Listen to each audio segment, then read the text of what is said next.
Hey guys, it's Ornlu, and I know I haven't really been uploading much in the past couple weeks because, well, I've been busy, but we are going to be back here, and I know technically the last couple of videos were the tier lists for Victors and Vanquished, but I think this is going to be different. It's going to be a fun, more free-form, me rambling video. It is going to be an AoE expansion slash DLC tier list. So yeah, we're going to rank all the expansions in the game, starting from the Conquerors and going all the way up to Victors and Vanquished, and rate them on how much they impact AoE 2. Like, how foundational were they in the development of Age of Empires, the game as we know it now? So this is not just going to be civilizations. It's not just going to be campaigns, although both of those things are relevant, but it's going to be new quality of life features, new techs, new maps that they added, game modes, architecture sets, flora, fauna, like all that stuff. Like, what does the DLC bring to the table, and how important is that to, Age of Empires now? So, going to go in chronological order. Obviously, basic as tier list, we got S tier, most important, and then going all the way down to DLCs that you don't really need to buy if you don't want to. So there's 12 or so DLCs in the game. For some reason, my quote unquote beloved mod folder duplicated all of the DLCs. So yeah, there's half of these that we're going to replace. But with that in mind, let's just get right into it. I'm going to be using the wiki here just to point out all of the stuff because, yeah, it's easy formatting there. All right, so we are going to be starting, of course, with the Conquerors. This is the one ensemble DLC slash expansion. I mean, it wasn't DLC back then. It was literally just an extra CD you needed to buy. And of course, was the way that we old schoolers played Age of Empires for a decade, a little more than a decade, around 12 years. So this DLC, I'll just say right off the bat, introduced more new features than any other DLC, with maybe the possible exception of DE. But yeah, this is the Conquerors, guys. It added a ton. So I guess it added Defend the Wonder, King of the Hill, Wonder Race, all that stuff. Those are nice occasionally, but still not the most important thing in the world. Civilizations, Spanish, Huns, Koreans, Aztecs, Mayans. It's true that Koreans were kind of meh on most map types, except BF, for most of AOC's history, because they were super overpowered in the beta, but that's another story. That said, Aztecs, Mayans, and Huns, all the three best open map civs for a long time. Huns literally sparked Huns Wars, which was the most popular way we played Age of Empires 2 for a long time. Spanish, a super powerful civ on a ton of different settings, Nomad, NBF in particular, Arena as well.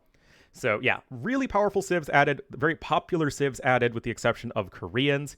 And of course, it added the whole Native American architecture set, the whole Eagle Warrior archetype, as well as a bunch of new units. I guess you had some replacements like Jaguars, Wolves, and whatnot. Of course, they added the relevant unique units for the new civs. That's fine. Then we had sort of the neutral units added. Halbs and Hussars. Yeah, those didn't exist in Age of Kings. Well, they're pretty important, I would say, to how AoE 2 is played these days. Yeah. Paladins were super overpowered back then. Light Cav weren't considered that good, so Hussars and Halbs were added for Imperial Age for a lot of the civilizations. Petards were added. It's a very situational unit, but one that feels there isn't anything that replaces the Petard, right? If you need that just burst of damage to bust through a wall, or if you have castles right next to each other to blow up the enemy castle, that sort of thing. So although the Petard isn't seen very often, it is extremely important in the situations we do see it, so I still think it's a very relevant addition to the game. Technologies, yeah, a bunch of neutral techs were added. Caravan, yeah guys, Caravan wasn't an Age of Kings. Weird to think about that, but super important for trade, obviously. Herbal Medicine is the one tech that really didn't see any play at all, except in campaigns. It was buffed later on in DE, but I think we really have to think of these expansions in the context of when they were released and what they did for the game at that time. Heresy was important on Arena and other, monk-favored maps. Theocracy, yeah, Theocracy didn't exist back in the day. It was also insanely expensive at launch. Now it's 200 gold? So yeah, that's a lot cheaper now, but Theocracy is super important for controlling monks in the late game. Thumbring, Parthian Tactics, and Bloodlines, all extremely important for making Cav Archers viable. Cav Archers were terrible in Age of Kings. But yeah, getting these three techs at once, of course, helping that, as well as Bloodlines helping out non-Frank Knights, and all Camels and all Light Cav. So yeah, making Cav and Archers all more viable. Also, AOC introduced the concept of the unique tech. Back then, you really didn't have any sort of way of differentiating civs other than the bonuses and the unique units. Now there's basically another angle in which different, civs can be more flavorful, powerful in the late game, and just again making things more interesting. Back then, Goths were the only civ that had a Castle Age unique tech because they were legit awful in Age of Kings.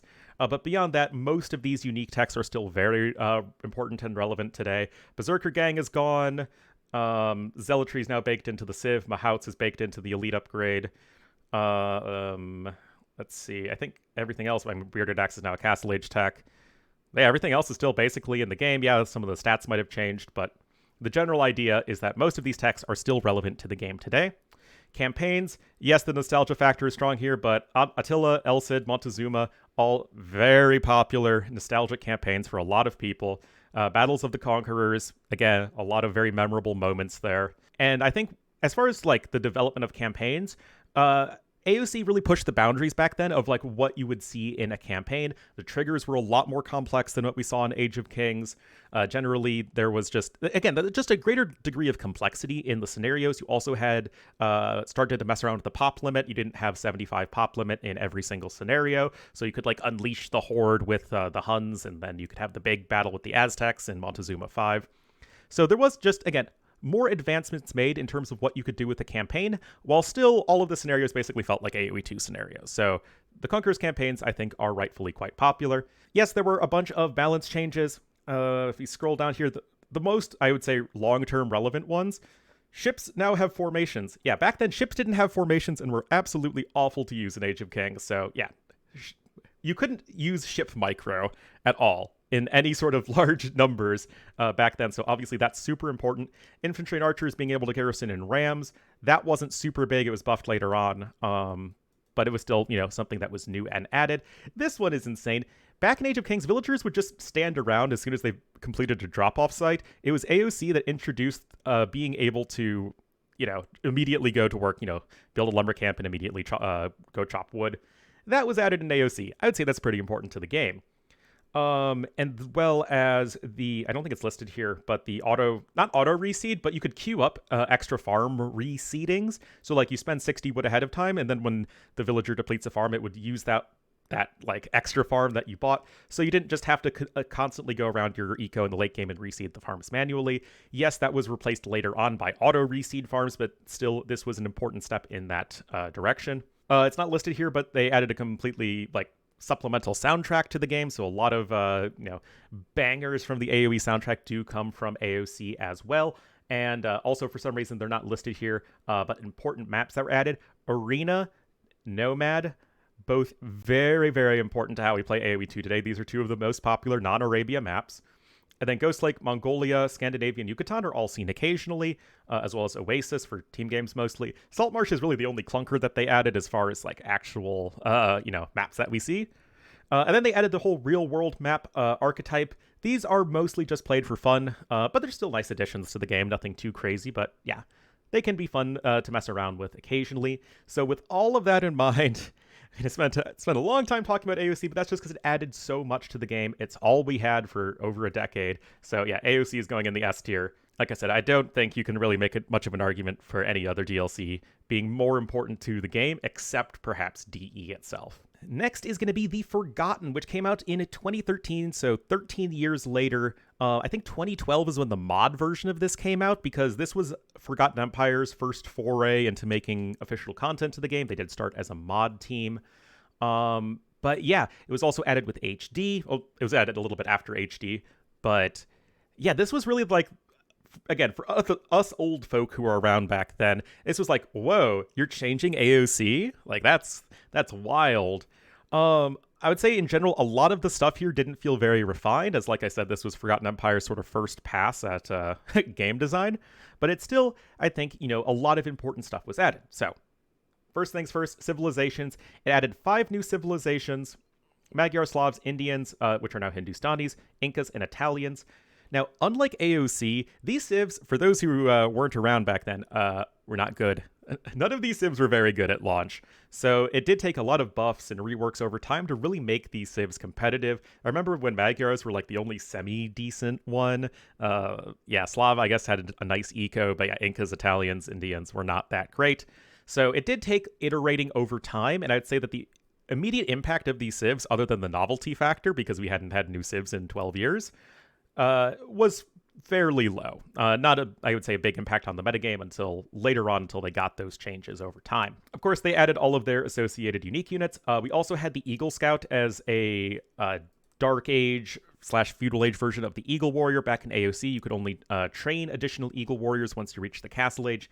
Now the Eagle Scout basically serves as a more clear Scout Cavalry analog. It got its immediate stat buff upon reaching Castle Age, like in AOC, but also, as we'll get to in a second, they added the Eagle Warrior upgrade, just fleshing out that unit line a bit more. Yeah, like I just said, Eagle Warrior as a separate unit from the Eagle Scout.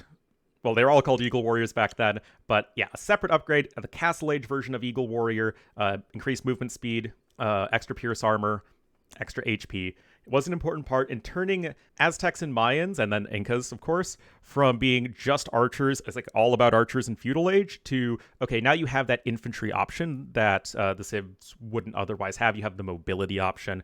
Because, yeah, you saw Eagle Warrior play back in AOC, but now they felt much more strong Castle Age units. Elite Eagle Warriors, especially for Mayans, did get nerfed later on, but yeah. The Eagle Warrior prevalence, it was mostly about, back then, you have your early Eagle stuff, but then like you don't really mass a ton of them in Castle Age. And then it was mostly about the Elite Eagle spam and post-it. But now, again, it's a more smooth transition throughout the game. Gill Nuts was added. Super important for fish booming. Being pretty straightforward stuff. And of course, this was the DLC that added all of the other Castle Age unique techs. Now, a lot of these have been changed over time. And, I mean, some of them are still, exactly the same. Like, Atlatl is basically the same. Let's see. I guess Great Wall is the same. Yeah, so many of these had to be changed over time, but still, it's the idea of this is another angle in which we can flesh out the civilizations, which I think is, it's really important for the game's long-term development, as, well, having the two unique techs, it's still the case today, obviously. Campaigns? Campaigns were not that great. They lacked a ton of the polish that all of the Age of Kings and AOC campaigns had. There was no voice acting.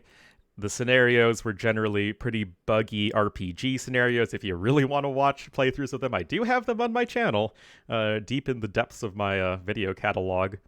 But yeah, I mean, Alaric, Sforza, Bari, Prithviraj, and Battles of Forgotten, like all of these had massive reworks when DE came out because they just weren't great. Vlad Dracula was probably the least changed, but still there was a fair amount of changing. And yeah, I think that in general, the quality of campaign was a lot lower. Forgotten Empires had, I think, a bunch of different people working on campaigns back then, many of whom did not stick around later on. So yeah, the campaigns were kind of a mess back then. Not, I would say, an important addition to the game until, again, it came out with DE. Random maps that were added, Cenotes is like seen sometimes. City of Lakes is terrible. Hideout, very popular map for both ladder and tournaments. Budapest is now our standard 2TC map. Steppe we see sometimes. Valley we see sometimes. Stillfort we see sometimes. Lombardia, very popular for team games. Acropolis we see plenty. Same with Golden Pit, as well as, of course, Mega Random. So some clunkers in here, but in general, a lot of very helpful and important maps that were added, especially Mega Random for, again, a very popular common map on the ladder, even if we don't see it in tournaments. They added a few new fauna units here and there.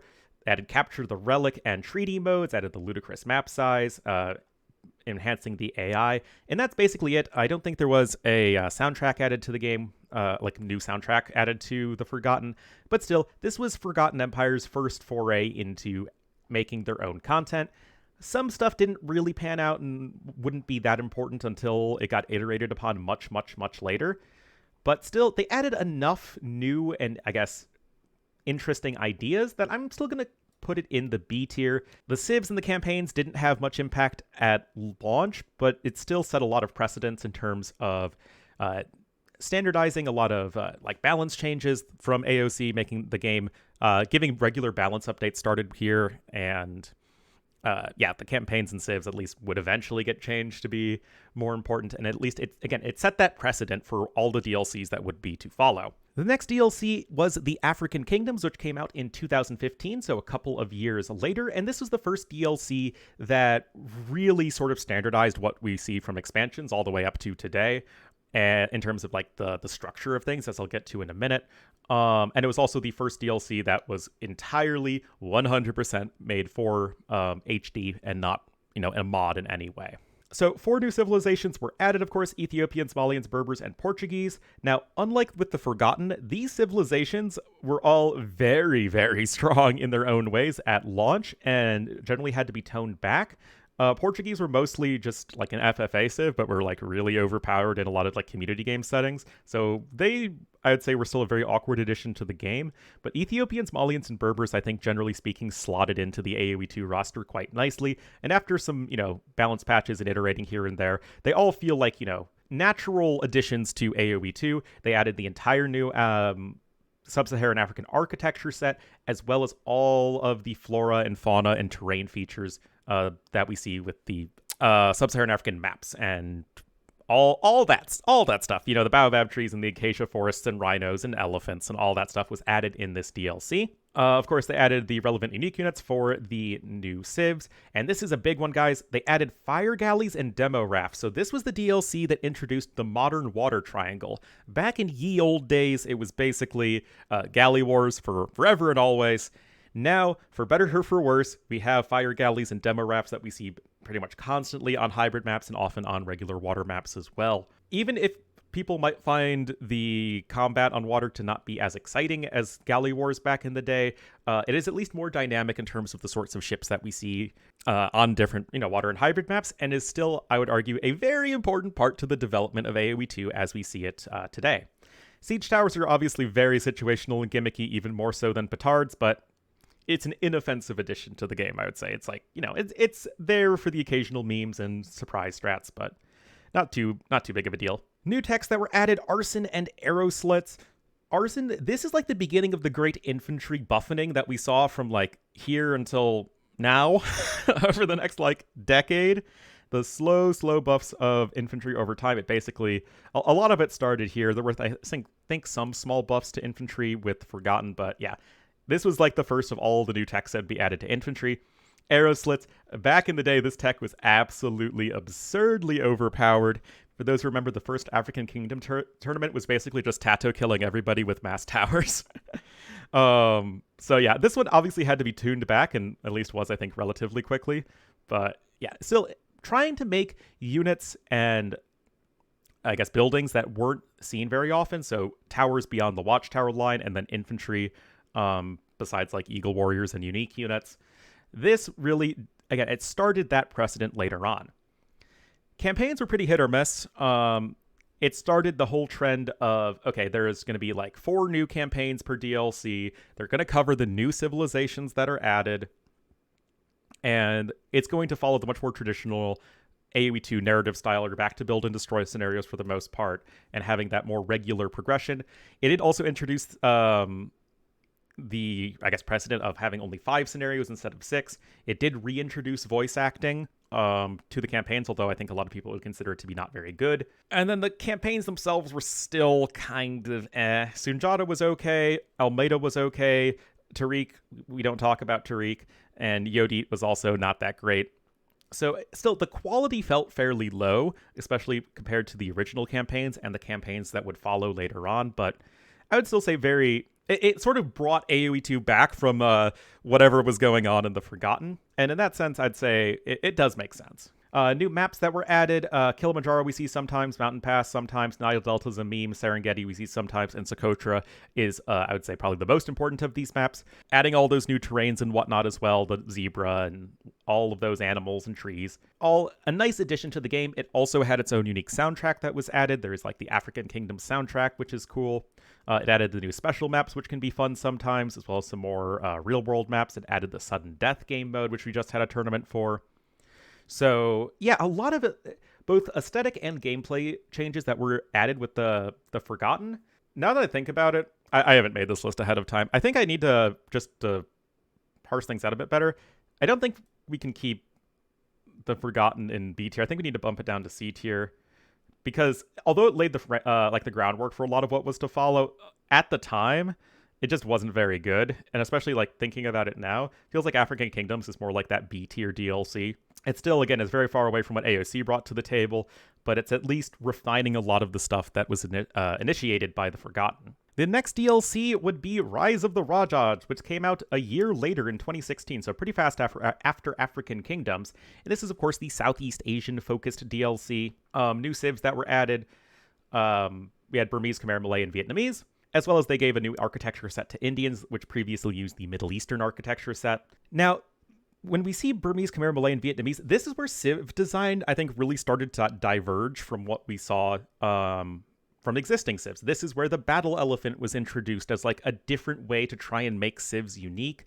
Burmese were added without the second archer armor upgrade. Malay were added without the second cav armor upgrade, which were both really important, I guess, unique points that in some ways made the civs feel unique and interesting, but in other ways, we really started to stretch civ design here. And I think at first, those of us who were around back then would agree that these civs felt like pretty far out there relative to all existing civs. You had ballista elephants that were added that were like, what the heck is going on with them?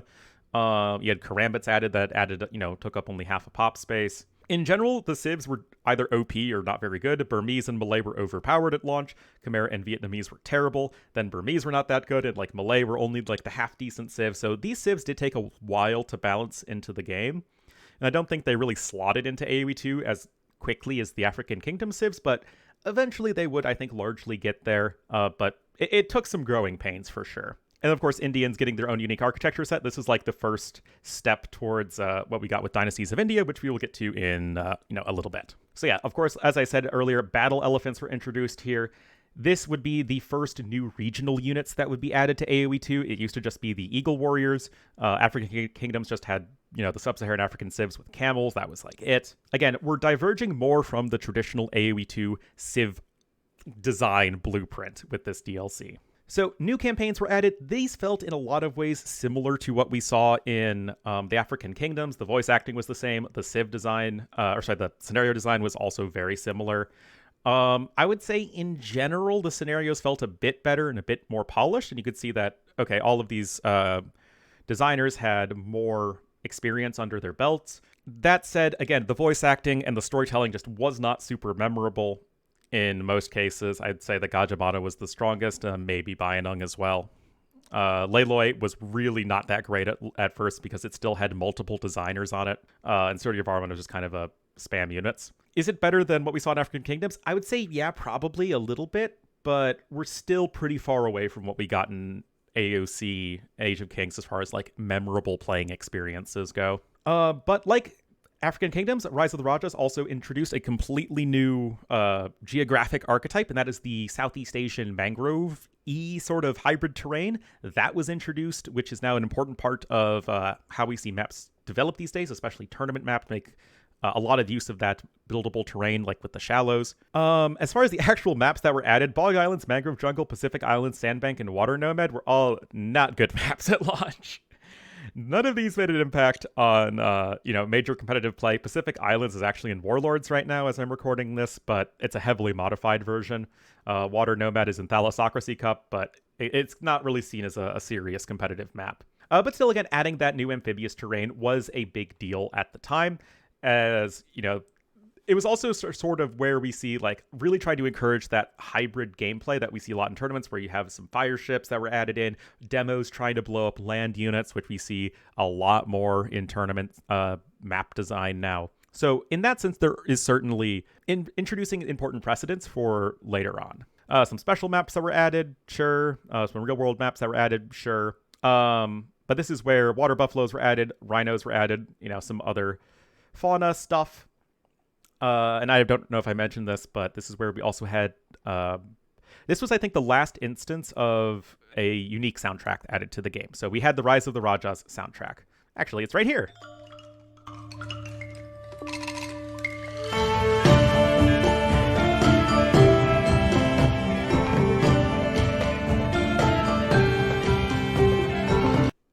As well as a few other, like, little songs in there as well.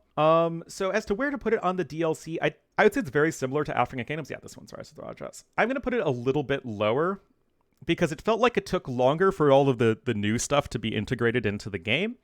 But still, I think that B tier makes a lot of sense. I was very optimistic putting Forgotten into B tier first. But yeah, these feel like two solid B tier expansions. I think African Kingdoms, like I said, a little bit faster in sort of integrating it into AoE 2. Also, they added the water triangle, which was super important, whereas that was not anything that was really added. Oh, wait, that's Arabia. With Rise of the Rajas. Still, though, important stuff that was added, and this would be the last of the HD expansions as well.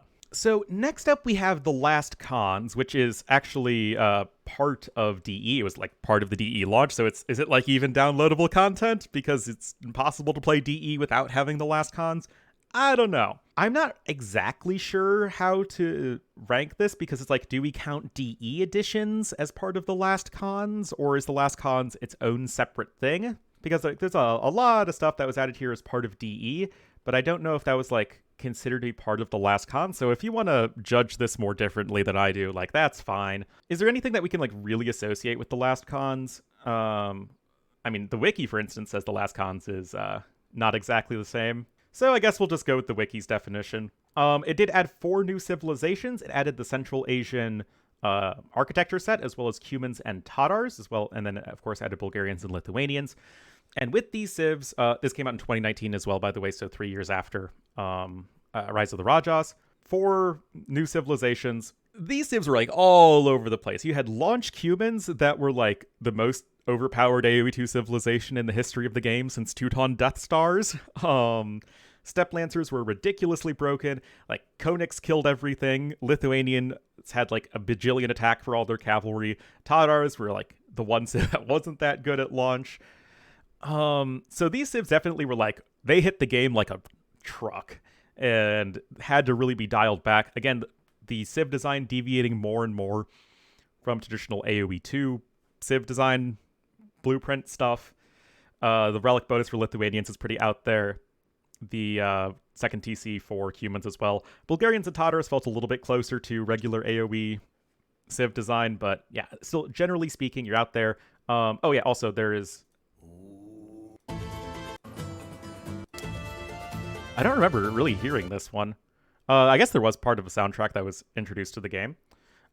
Steppe Lancers, like I mentioned, way overpowered at launch. So yeah, the new regional unit that was added, again, more trying to diverge a bit from existing AoE 2 civ design, because at this point you're getting 35 civs, I think, were in AoE 2 at this point.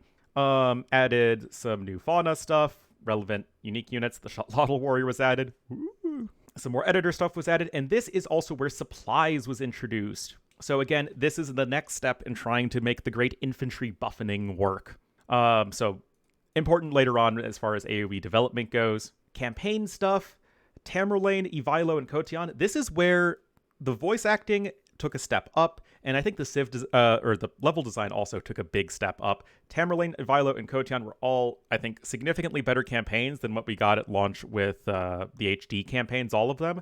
So, and again, starting more of that precedent as to how campaigns looked later on. Each of these campaigns had only a single developer, and they were, in general, much, much more coherent than what we saw in previous Forgotten Empires campaigns. So that is certainly, I would think, a big step up with this DLC. They reworked some of the campaigns, but again, I think that's more definitive edition. So yeah, as far as where to put this on the tier list, I'm going to put it... The thing is, if you include entirety of DE as part of the Last Khans, then like it's probably A tier. If you don't include the DE stuff and just focus on the things with like the new civs and campaigns and Steppe Lancers and stuff, I think I'm going to put it... I mean, the campaigns were a lot better, and the civs had a lot more impact than what we saw from the Forgotten, especially at launch. Although it didn't add anywhere near as many new features as the Forgotten did. So, again, this is the one that's like, it depending on how exactly you want to define the expansion, it can go anywhere you want. But I think we're going to stick it at the top of C tier and call it a day. Oh yeah, I almost forgot. The maps. Alpine Lakes, Bogland, Four Lakes, Golden Swamp, Land Nomad, Mountain Ridge, Ravines, and Wolf Hill. Some real-world maps. Oh, it also added Battle Royale. Oh boy. The thing is, these maps, for the most part, weren't actually new additions to the game.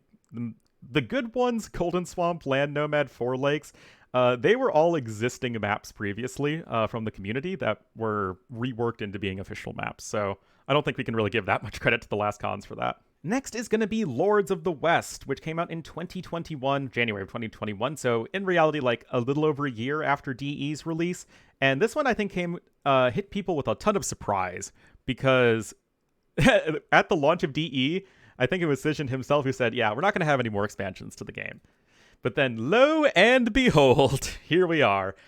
So this was, of course, like I said, the first post-DE expansion and added some of the new precedents we'd see later on. So we had 2 new civilizations, Burgundians and Sicilians.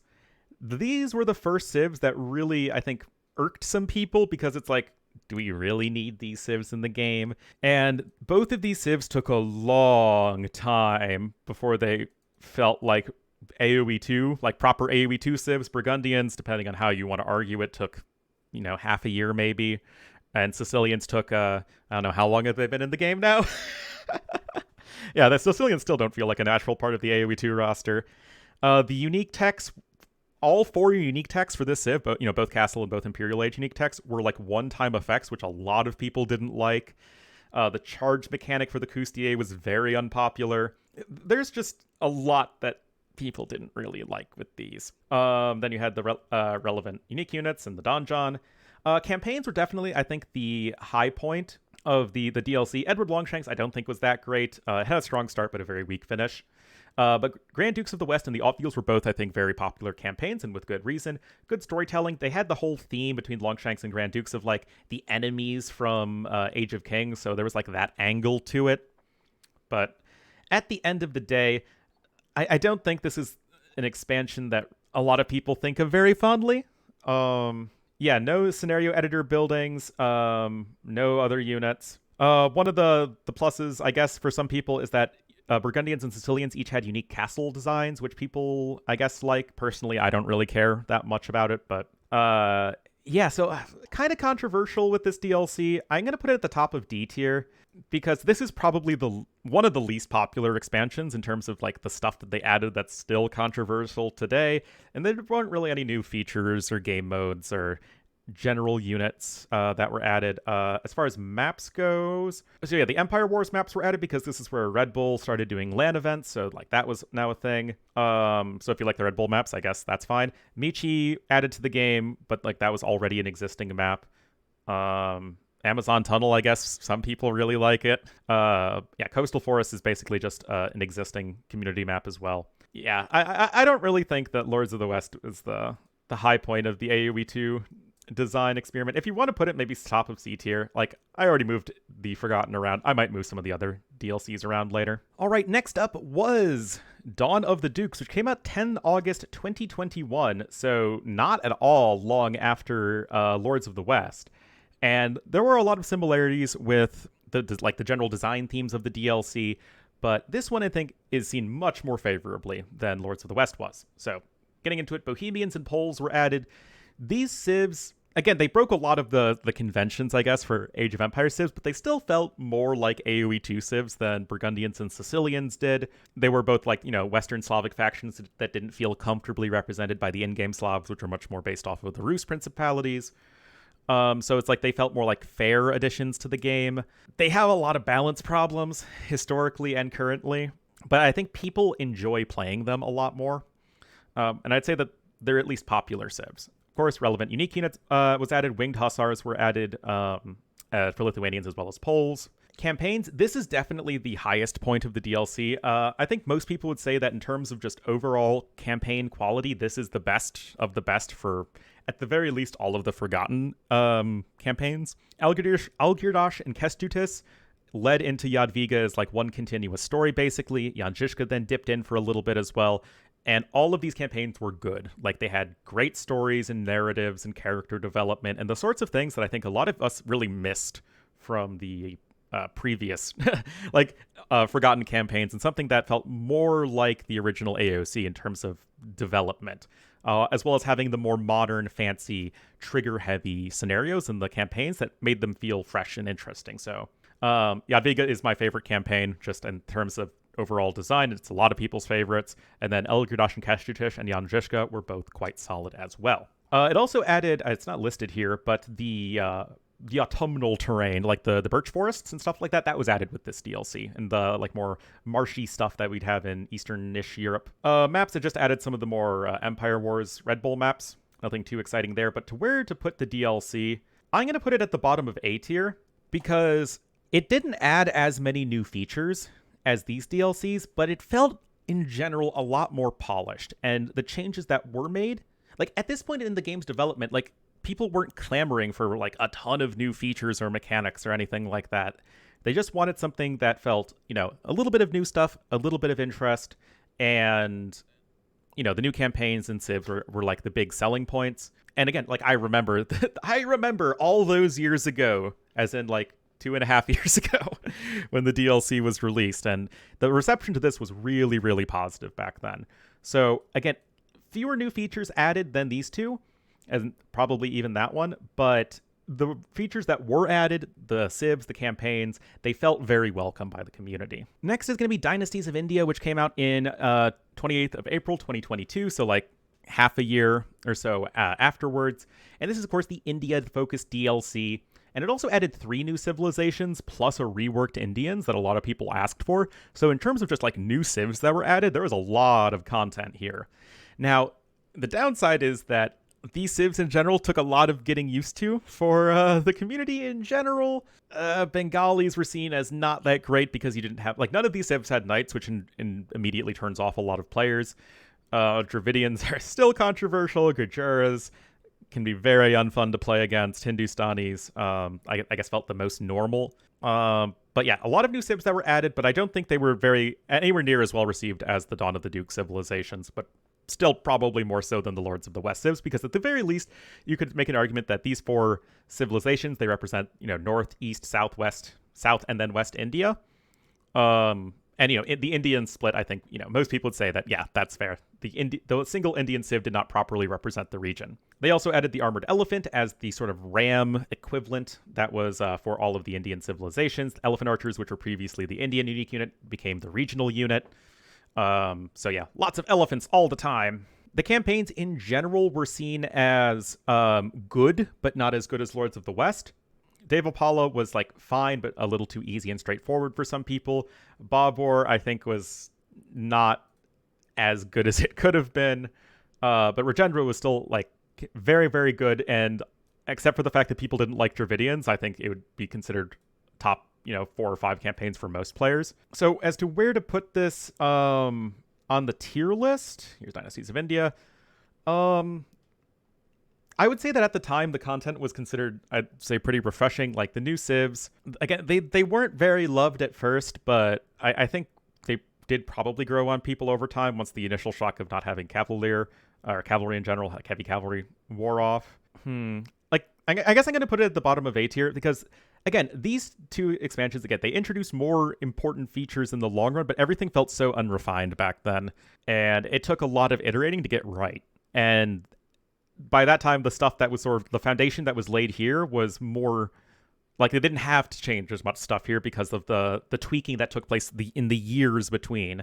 So I guess, like, if you really value sort of like new additions to the game, the HD DLCs are probably you'd consider more highly rated, but again, it just all depends on the person. Also, again, just a couple of Red Bull maps were added. Then Return of Rome was added, and this was May 16th, 2023. So what was that? Dynasties of India, that was still 2022. Yeah, so that was like around a year after. So this is probably like the longest we've gone without a new DLC, like post DE release. And it was a little controversial, shall we say. Basically, the big thing with this DLC, if you weren't around last year, I guess, it took AoE 1 and just shoved it right into AoE 2. Most of everything from AoE DE was put in the AoE 2 engine. And basically everything with the DLC was focused on that. They added a new civ, they added like team bonuses and stuff like that for AoE 1. But as I don't really care that much about AoE 1, I mean, like, it was fun to jump into, but not anything I really cared about that much in the long run. It just didn't really add much AoE 2 content. This was also the first DLC that like bumped up its price. This one was $15 in America as opposed to the $10 of the previous DLCs. The campaigns I think were fine, but again, it's AoE 1, it's not AoE 2, and people were unhappy about that. Also, the Romans were added to AoE 2, which a lot of people were very unhappy about. And some people were happy about it, but they just don't really feel that exciting to play in a lot of situations, especially at the higher levels. And this was like all they added. There wasn't even a Romans AoE 2 campaign. Drummons were added, and I mean, I think Drummons are like, they're cool, but they have a lot of unfortunate balance implications, especially for hybrid maps right now. And we're like definitely overtuned at launch, so not very well received was this expansion, except for like the few people who I guess were really into the AoE 1 content. The issue was that for a lot of people, myself included, is that this DLC felt like one that was created by the Microsoft marketing department to try and bring the AoE 1 Vietnamese community into AoE 2, where they could be better monetized, but it just did not work, and this felt like a DLC that had no clear audience. So it is going to be going at the bottom of D tier. I think that's honestly the fairest we can do. Oh man, this video is way longer than I thought it would be, but whatever. So next DLC was not Victors and Vanquished, the Mountain Royals, and this is the Armenians and Georgians DLC, as well as the Persian rework. Of course, added Armenians and Georgians as civilizations, had their relevant unique units, as well as the Savar for Persians. Fortified Church and Mule Carts were added for both civs. Campaigns, Tamar, Thoros, and Ismail, I think were generally well received, but kind of like, Dynasties of India, I think most people considered them good campaigns, but not as good as Lords of the West in terms of storytelling. But I mean, I think that in general, these campaigns were quite solid. A few minor editor stuff was added, but again, this was mostly focused on just having, you've got the two new civilizations and their campaigns, and then also the Persian rework. In that sense, it wasn't really, I think, anything groundbreaking. I mean, I think Armenians and Georgians, people are fine with their addition to the game as civs, but the balancing of them can be a little bit unfun at times. But yeah, I mean, at this point, like, the DLC was also the $15, which I don't think people were super happy about because it feels like each DLC is adding less content while the price is going up. But again, it's like, does the game really need that much more content? I'm going to put Mountain Royals here, I think at the bottom of B tier. I think the campaigns were good. I think Armenians and Georgians are like fine as civilizations. Like they feel like AoE 2 civs for the most part. It's just a lot of odd balancing implications for them. But yeah, at this point, I think people were kind of expecting... I don't know if people were expecting more, but the civs just didn't quite, I think, gel with the community as much as in the past. That said, like, it was fine. I think with a lot of people, it was a fine DLC. So bottom of B tier. And finally, last but not least, possibly, we have Victors and Vanquished, the second most expensive DLC that had the least content added. I mean, it had 19 campaigns, or 19 scenarios with all of the rehashes from Philadelphia. I mean, this was an expansion that was like basically just done by Philadelphia and like one narrator. I mean, I literally just had a video talking about this. I don't think we need to go too in depth on it. What's more valuable, right? One new civ that was added for AoE 2, with the rest just focused on AoE 1, or 19 scenarios, 14 of which were available before, with no multiplayer content added? I could go either way on this in terms of where to put it on the tier list. I got more personal enjoyment out of Victors and Vanquished than I did with Return of Rome, but that's just me. But in terms of like how much this adds to the game, it is very little at this point. So am I happy with this tier list? Yeah, I think so. This is probably the ordering I would have gone with. It's the ordering I would have gone with, said the guy who literally just did this all. So yeah, definitely let me know what you guys think of this list in the comments, and what is your favorite DLC to the game? What do you think added the most? What do you find just the most fun feature that was added in all the years of AoE content that we've had here in this wonderful game of ours? So thank you all so much for watching, and I'll see you guys next time.